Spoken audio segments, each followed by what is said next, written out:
So I wanted to do a visual with the board, so we're probably gonna get a little technical, but I like that, and so hopefully you can follow along with me and not get too sleepy, but I think that's good energy in the long run. So we're gonna get technical, and it'll be fun. All right, so my talk is called Foundational Thinking for Awakened Consciousness. I wanted to speak on this because I think this topic is good for the betterment of the freedom community. I'm moved to think that we can't let good critical thinking go on the wayside, and because of laziness or cowardliness, I think all of us need to keep standing up as we're doing and highlight truth clearly and succinctly, and have ways in which we can share it to others which they can grasp it clearly and succinctly, so it moves them and inspires them. Thank you. And it would be nice to keep having more conversations as I hear us talking more about what we're learning, what we've experienced, and using, I would say, proper mechanics on how we're coming to this and how we're coming to truth and what we're doing with it to know if how true it is or how true it is not. And I would like to hear more of these conversations going on. So this is why I'm bringing this to you all.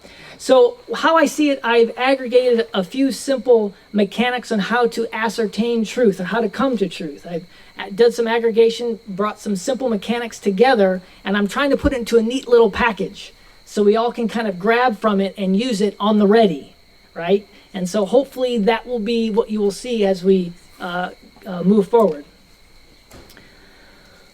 Truth, Isis, in all her beauty, demands captivated awe. It can be nothing more than to fall head over heels in love with her. However, if she finds you to be lukewarm, she will spew you out of her mouth, and then the goddess of chaos, Aries, will now be at your doorstep. What you resist will persist. Or another way, the law of cause and effect. What we put, by our actions, what we put out into the vibratory realm will come back in one way or the other. That is how this world has been constructed. So even if I'm kind of direct in this speech, it is with love that we can fall in love with beauty once again and be in awe of her. We know a few things. One is truth is objective. I love it. Truth is objective. We can also know that in some instances, we can know truth in its entirety. In some instances, we can know truth in its entirety. And then third, truth can be simple. Really simple concepts, right? Now, this is not for all of truth, but these are some things that can work with truth. So we can say this point.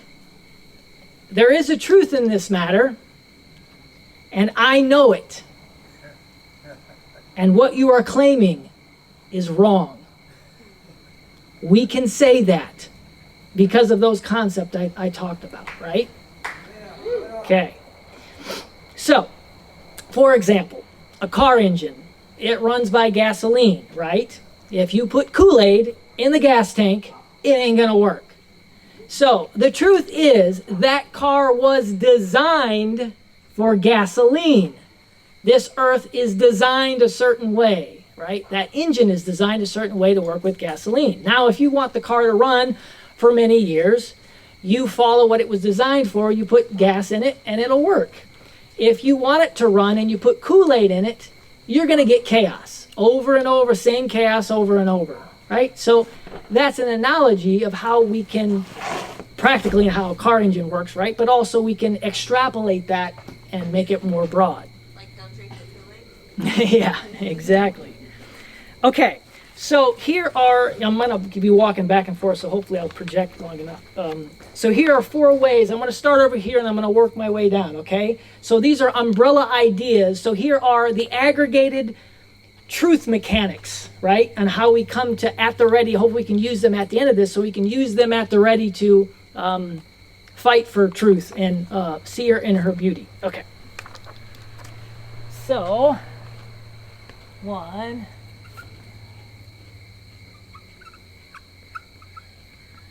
Observation, math. 2, language.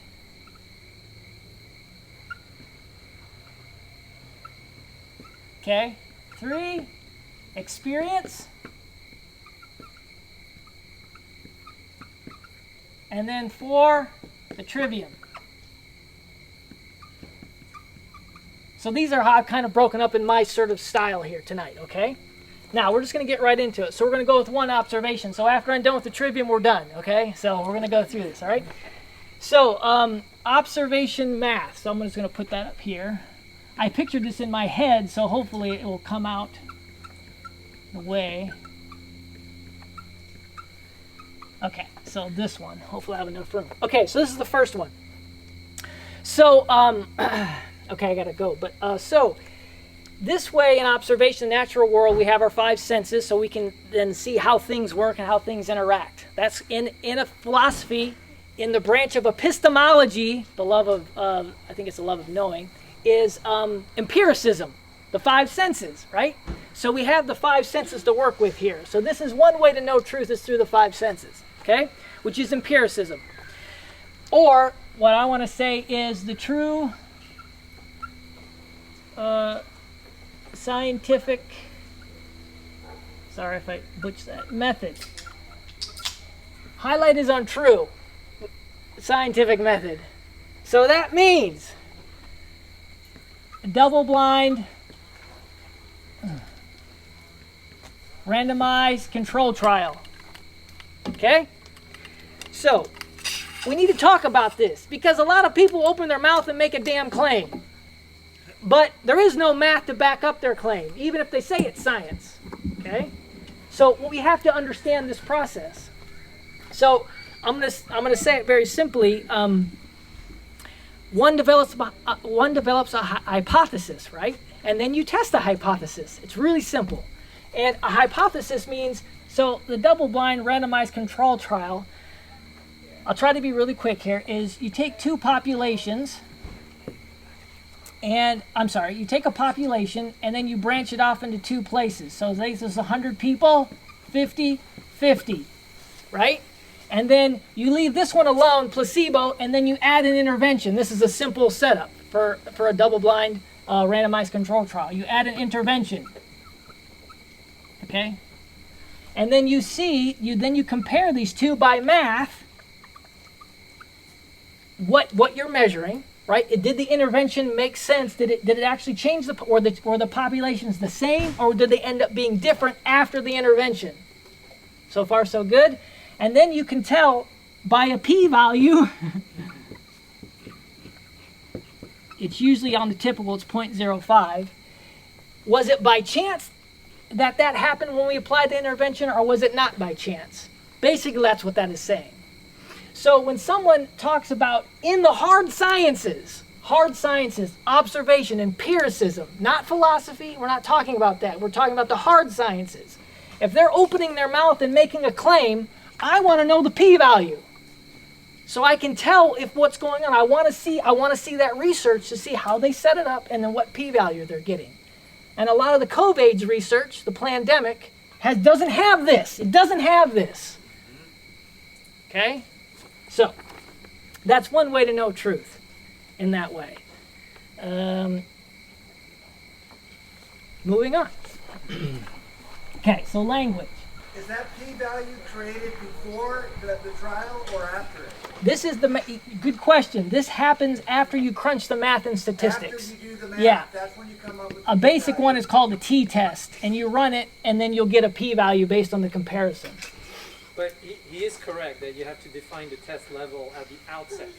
That is true. Say, yes. 1 in 20 or whatever. I'll take nothing, above 0.05. Yes, but that's then right. There's something called p-hacking where people kind of revise that after the fact. They're like, oh, I got a p-value of 0.07. Yeah, that's right. Hey, it's significant. Yeah, at, that's at right. The But 10% the, level. the standard is the 0.05. Yes. Okay, so language, and I sorry butchered that spelling. I'm kind of moving here. Okay, so this is what I'm going to call a thought experiment.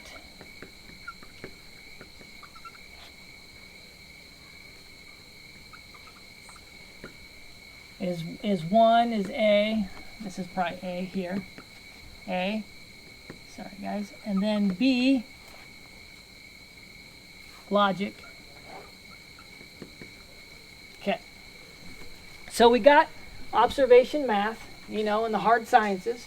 Now we got language, and then we're going to do a thought experiment and logic. So thought experiments are really fun. This is what I really like about this one. So it's a fancy, cool thing. It's called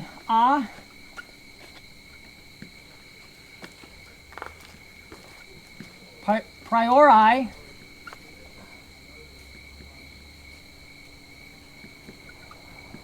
synthetic proposition. Really cool. Okay, so I'll break this down real quick. So by language, by using what's in our mind, we can come to truth. I'm going to do this. Capital T truth, okay? Capital T truth, okay. So by using language, we can come to capital T truth. So the thought experiment. So here's one way to do this. A proposition is it true in all places, at all times, or is it not true? Okay, that's number one. A priori means you don't have to use empirical observation to come to the truth. You can simply know it before you do the testing, okay? That's a priori. Synthetic means the predicate adds truth to the subject. That's how I'm saying it. For example,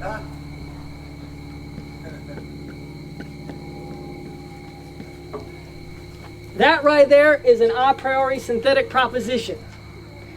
Synthetic came from Immanuel Kant. He developed this synthetic process that this adds in to create a truth. So, is this true in all places? In this 3D space-time reality that we live in, this is true in all places. A priori, do we have to test this empirically before we come to know that's the truth? We don't need to. Synthetic means 12 is different than 5 and 7. This is the subject, this is the predicate. It adds a truth. That statement adds a truth into the world. Cool. The other one is law of I'm just going to try to do it.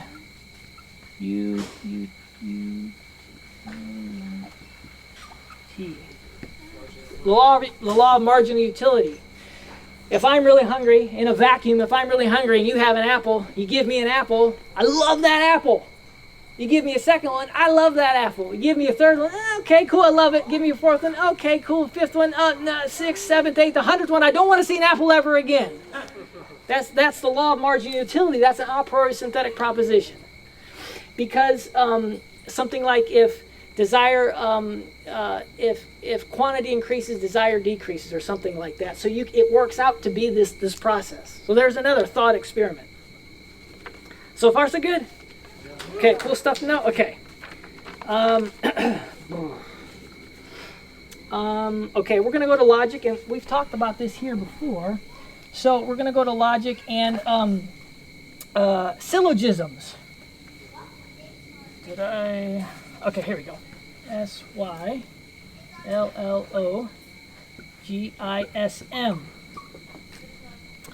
Major, minor, and then conclusion is a syllogism by, I think it was Aristotle came up with this. So number one, I have it here, I'm a man. Number two, number one, all men are mortal. Number two, I'm a man. The conclusion then is, I am mortal, correct? So the first statement was true, the major. The number two, the minor was true. True. And then the conclusion has to be valid based on the top two. And if you have it, completes a nice complete circle, perfect syllogism. Yes. Cool? So you can work that through language, right? Through logic. This is a branch of philosophy. And then the other one is logical fallacies.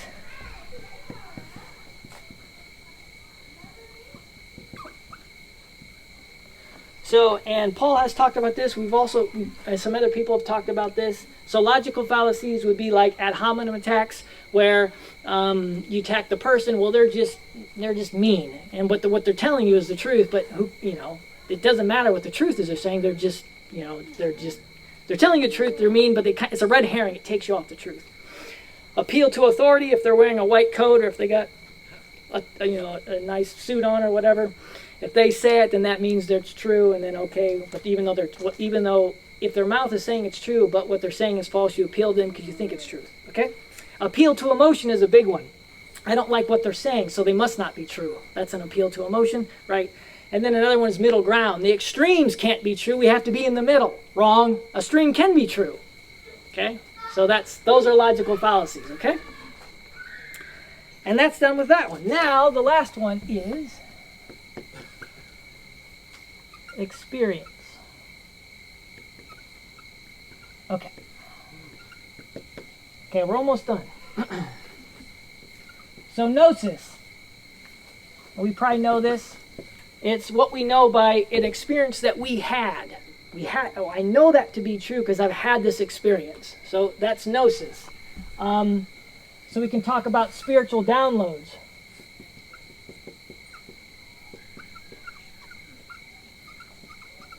And we can then use entheogens to get to the other side, right? And these things we can know by experiential knowledge. Now, some of these things we would probably then have to run it through these systems to see how more true it can be. If it doesn't quite fit through these systems, then we can say this is a really, really, really strong opinion. So belief is the enemy of knowing. So you could say it's a really strong opinion, and you'd have to take your time to run it through these systems.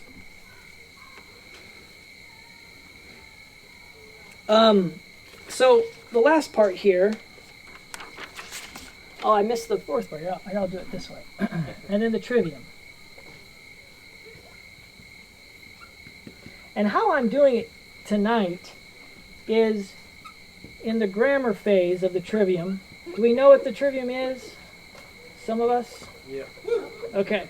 In the grammar phase, oh, you know what? Actually, I want to go back to here real quick. Through experience. Synchronicities. What Paul and Lauren were talking about. These synchronistic patterns, or seeing 11:11 or 10:10, all the stuff all these things that happen, you'll be thinking of something happens. This falls in, this can be truth systems. That whatever in our 3D realm, what's outside of the 3D realm, wherever that is, or whatever that is, sometimes it speaks to us with truths. And so, yeah, synchronicities can be in here as well. Okay? Okay, so the trivium, how I'm using that is the grammar stage is where we take in all the information we can, and then we do the logic stage, right? Which is the why, or the processing. And then, of course, C is the rhetoric. But in the grammar stage, this is kind of the grammar stage. We're taking in, okay, what can we know observationally? Can we run it through a thought experiment in our mind by using philosophy? And then what experience do we have? This is the grammar phase of the trivium. So it kind of all funnels, this is how I'm kind of putting it together tonight. It all can kind of funnel down into the grammar phase. Cool, right? And then you can say, okay, well, why is that? I'm going to process this, and then I'm going to use rhetoric to speak it out, to put it into action by wisdom, and to change the vibrational state of our species. Okay? So the last cool thing is natural law. Well, that's a claim. Is it true or not? Well, good thing we got this at our disposal. So, the negative parts of natural law are 6. Don't murder an innocent person. Don't trespass. Don't rape. Don't be deceptive. Don't steal. Don't coercion. So don't do those things. So if we think about it real quick, well, if I use violence, if a person uses violence to a person who does not want to have their life taken away, murder, put those two positions together, the result will be suffering. That's the hypothesis. Well, we would say, if we think about it, if I murdered someone who did not want to be killed, that would cause suffering, obviously. And that's true in all spaces in this whole world. If you take someone's life that they didn't want to be taken, it's going to cause suffering, okay? So we don't have to, it's true in all worlds. We don't have to validate that through empirical means. We could set up an experiment and murder 50 people and not murder, and then not, and see which one causes suffering. We could literally do that, it'd be awful, and it would cause a tremendous amount of suffering. But we don't need to do that, obviously. And then it's synthetic because violence, innocent being that doesn't want it, the new thing is suffering. That's what adds. Does suffering add a truth to the subject? The predicate add to the subject? Yes. So natural law is an a priori synthetic proposition. It's true. And also you could run it, observationally you could run it and see. So out of the negative things of natural law, it's true. So it's not just a claim, it is capital T truth. Right? Thank you for your attention and care. I appreciate it. So I think that's it for tonight. Any questions or anything like that? Yes. Can you define natural law? Yes. Immutable, man-made, existing before time, laws that govern human behavior with consequence. So yes, that's natural law. So, yeah. And that's what I was talking about, the law of cause and effect. What actions we take moment by moment, by our will. It's hard, but once we get in the rhythm of it, it's really nice. So by the actions we take in the moment, it then, in the morphogenic field, pushes out actions that are in parallel with how this, we're not pushing Kool-Aid, we're using gasoline, right? We're doing how it's made, and then it creates and evolves us. If we take actions those 6 things and we do those 6 things or participate in organizations that do those 6 things, involution happens. Chaos happens. And so I would rather not be in chaos. All right. All right, thanks everyone. Oh yeah, one more. I can't see, sorry. Oh yes. Yep. Okay. So there's been countless governments, systems, religions through time that have claimed that their law was the universal law. Yes. Handed down from God or wherever it came from. So how can we make a claim? As humans, we are flawed filters of what, if there is a natural law out there, even with the best of intentions, we may actually deceive ourselves. So how are we sure about the truth value of these? Yeah, good point. I would say, we don't deceive ourselves. I would actually claim we don't. Our mind, heart, and action, the Trinity, have to be undivided. So what we know, what we care about, then we act from that. So there will never be deception. We'll always be aligned by our will to do it. So if someone makes a claim, well then I'm going to have to run it through this system, think about it, process it, talk to people, find synchronicities, and see where I come to feel it in the moment and to connect with the spiritual side so I can get to my place where I need to be. But yeah, I would say if we're undivided, we won't be deceiving ourselves. That's how I would answer that, yeah. Dave over here, I saw Dave and then... Okay, as I understand Trivium, the grammar is the presentation or you did it, you gave us the grammar. And the rhetoric is the act of using what you figure out, which is what you did, in giving us the grammar you did see. Can you give a small example of B, the logic part of the Trivium that you did for this presentation? Yeah, that's a good point. So I guess, Fallacies and stuff you talked about. yeah, like the fallacies and the processing. This was a lot of the processing as well. So it was kind of I'm trying to organize it, but a kind of a blend. But yes, it's a processing phase of gathering like this was logic. What's the p-value? That's a logical state. Running it through an a priori synthetic proposition, I would say that's sort of a logical process as well. You're moving through, but it is actually asking the why. So these things are coming together, and they're producing an outcome. And what's that mechanic and how that's happening? That's how I would kind of answer that. Yeah. So you define truth with a capital T. Yes. You define truth with a small t. Um, You just did, though. yeah. I think you just did. So it's true in some instances and not in others, or in one place and not in another. I would use something more fancy. It's called perspectivalism by Donna Orange. Okay. So an elephant, you can a whole bunch of blind men. They're touching an elephant. They touch a trunk. They touch a leg. They touch the tail. They all have, this is what I'm noticing, but they don't see the full picture. So the experience of truth, I'll say it this way, at times can be through our own subjective experience.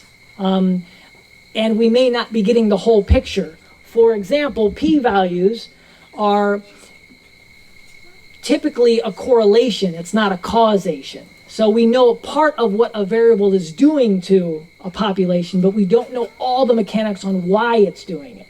So your margin of error. Yeah, you could kind of say it that way. But a perspective is another way to say. I would probably say that if I'm on the spot right now, that would probably, just shooting from the hip is a little t truth would be more of a subjective experience. Yeah, kind of like a my truth system. But yeah, but there's always the big T truth that we always got to keep going after. When you say perspective, it's like different levels of truth for different people at different instances, being in their own situation. Yeah, I would say that, true. I would say that. I just hope that those people are on a journey of knowing that the capital T truth does exist and their energy is going towards that. Yes. It kind of was just had a flash of what Benita was talking about, what she's saying, like, everybody creates their own experience, right? Mm-hmm. So it's like it's all of it's true. It's all happening at the same time, but it's like what you connect with and what you like tend to like want to feel out of it or whatever. Yes. The difference between like joy and suffering or trauma and pain, because it's all going on. Yes, it's all happening. Yeah, I would totally agree with that. I would add into that though that you can be wrong. I would add that in, and I think that's what's really important to know. And Some people don't like the Grateful yeah, they are wrong. No, we're talking about truth here. Yeah. No, they can be wrong. I'm talking about people can be wrong. Oh, Oh, yeah, okay. one more concept. But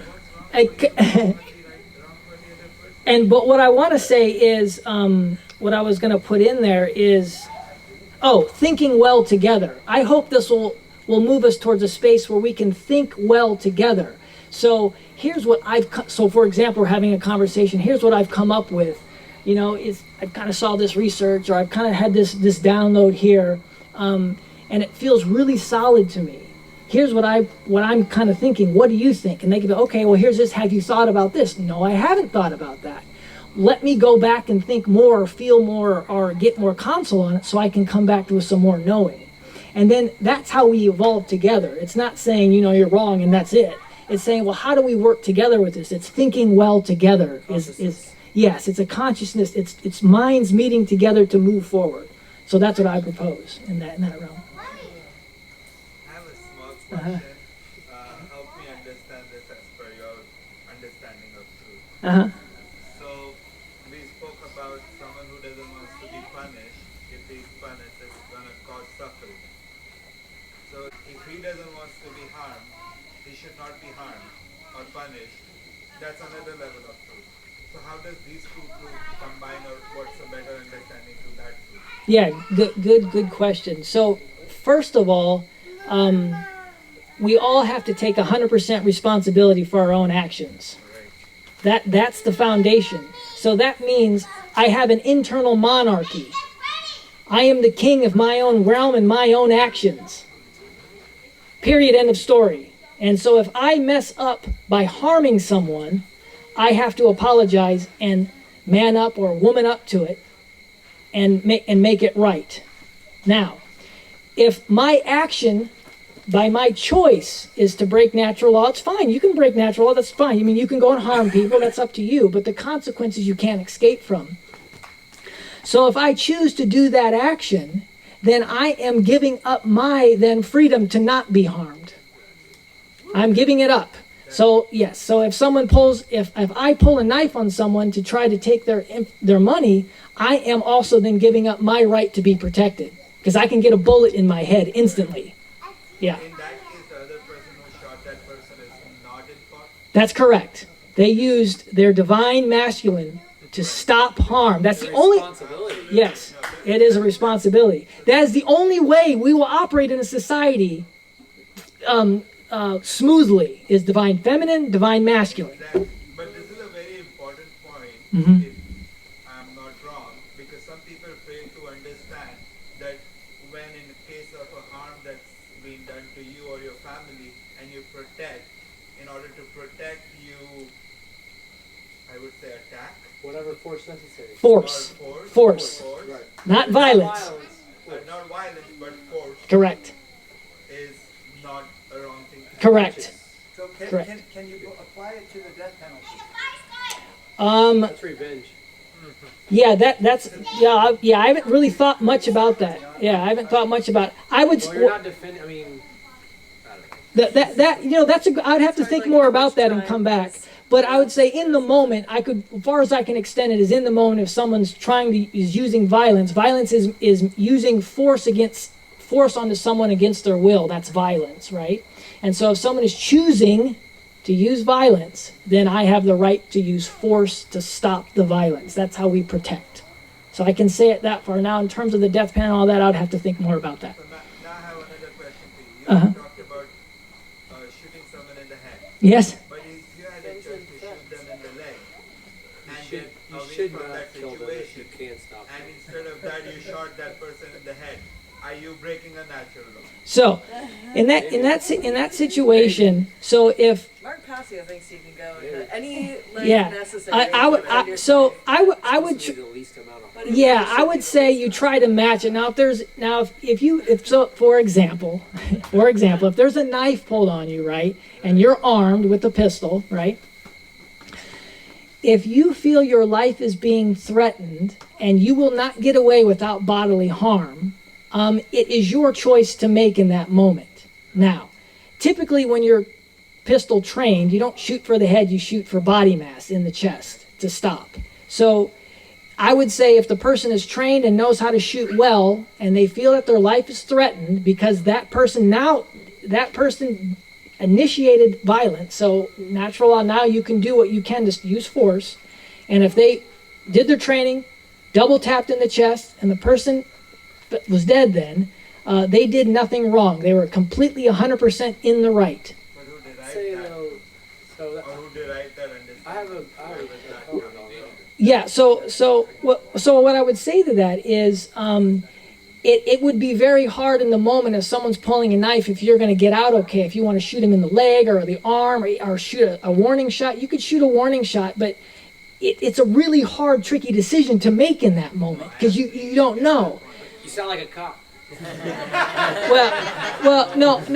I'm saying it in that sense because you don't really know. So Now, here's the fallacy that's in it. Yeah, Because I've talked to a lot of people about this because I find that and the whole death penalty thing. I think there's like with the death penalty, I think situationally, it's like situationally, revenge could be self-defense. Going to go get somebody that's going to continue to do harm and stop them. Yeah. Permanently could be actually considered self-defense. You could, if you feel this person is going to continue to be a right. So Yeah, there are that cases makes where sense. That might actually be a self-defense type of a thing, but in a lot of cases, that's not what it is. Well, with the gun thing, is that like gun training, they say you shoot to kill. If you're going to take your gun out, use it to kill.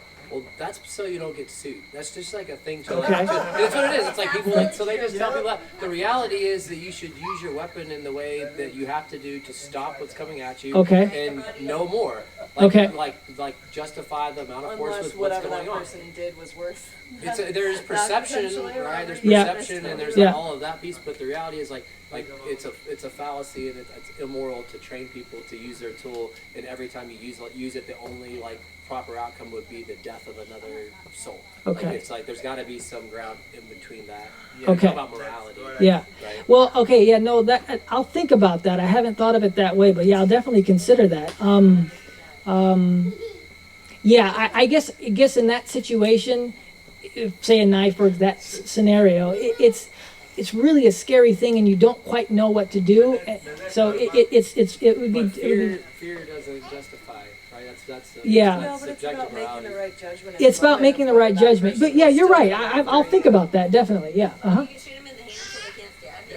But it's hard though. Yeah, you gotta have a really good aim. Yeah. Yeah. Now I have another question to that question. Uh-huh. What in the future that person comes back in the revenge? Well, and that's another thing. That's your karma, I guess. Yeah. I think Yes. we're getting a little bit off topic, Okay. right? So with that, and I apologize for throwing that flame on the fire. That's all right. You know, so what I'm hearing, basically, what you're saying is Uh-huh. it's an inside job. Meaning, It's an inside job. In order for this to manifest, it's an inside job. it starts with us. It starts with us. Yes. Right? So what a huge principle that I've lived my life like for decades is that my satisfaction depends on somebody else's sufferings, and eventually I too shall suffer. Yes. Right? That could be Yes. envy, Karma. This is jealousy, karmic law. Yes. rage. It doesn't matter what it is, right? But most of humanity, I mean, does not practice these things. You have a tough job. Yeah. Yeah. Yeah. That's what we're here to learn. We're on the clock right now. Brendan. Question. Yes. In using force to defend yourself from violence, Yes. could you actually be doing, would you argue then that you would be doing karmic favor to the person using violence against you if you do use force against them to stop their behavior? Even if it is deadly force, could you make the argument that you're doing them a favor karmically by making them pay for their trespasses and evil? Yeah. Yeah. And you potentially stop them from doing something. Yes. Something in the future. And yeah, these are all. And even hurting you as, Yeah. as Yeah. Yeah. Yeah. So there is a note to the natural law where, defending yourself does not pay in the state of California anyway. No. If a trans person is doing anything to you, do not do anything back because you will Special protection. Yeah. Yeah. Yeah. And that gets into the legal part of all of it. But again, that's all silly make believe by people in costumes. So it's not even a thing. Yeah. Yeah. Okay, everyone. Well, thanks for the thinking and everything. I appreciate it. That's right. That's right.